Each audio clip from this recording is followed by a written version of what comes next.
Hello everyone, नमस्ते। आज पनि मैले हजुरहरुमाझ नयाँ ब्लग लिएर आएकी छु। आशा छ हजुरहरुले मन पराइदिनुहुन्छ होला भन्ने। हामी चाहिँ आज हेर्नु न साथीहरु मुभी हेर्ने प्लानिङमा थियौं। त्यसैले हामी मुभी हेर्न जाँदै छौं। अब हामीहरु देख्न सक्नुहुनेछ हिँड्दै डुल्दै घुम्दै रमाउँदै मुभी हेर्न जाँदै छौं किनभने हाम्रो जुन क्वार्टर छ क्वार्टरदेखि सिर्फ 5-10 मिनेटको बाटो हो।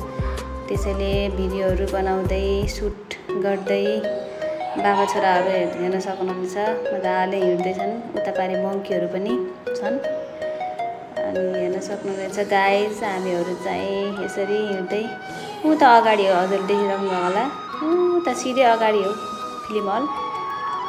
त्यसपछि साथीहरु आज चाहिँ हामी भ्याएको भएर फिल्म हेर्न जाँदै छौं। फिल्म हलमा चाहिँ हामी पुगिसक्यौं तर के साथीहरु ब्याड लक आज चाहिँ हाउसफुल भयो। के गर्ने साथीहरु भ्याएको बेलामा चाहिँ मुभी हेर्न जाम न त भनेर गएको।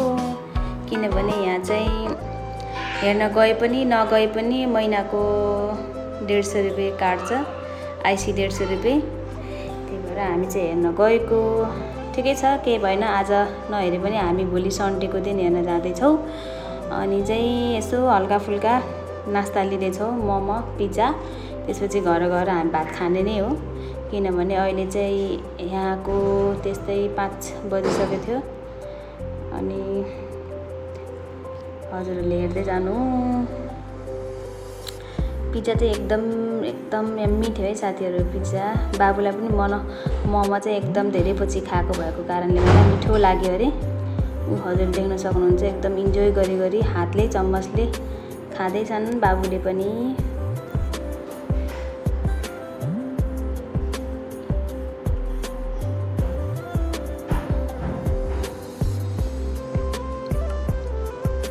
आजलाई यति नै साथीहरु।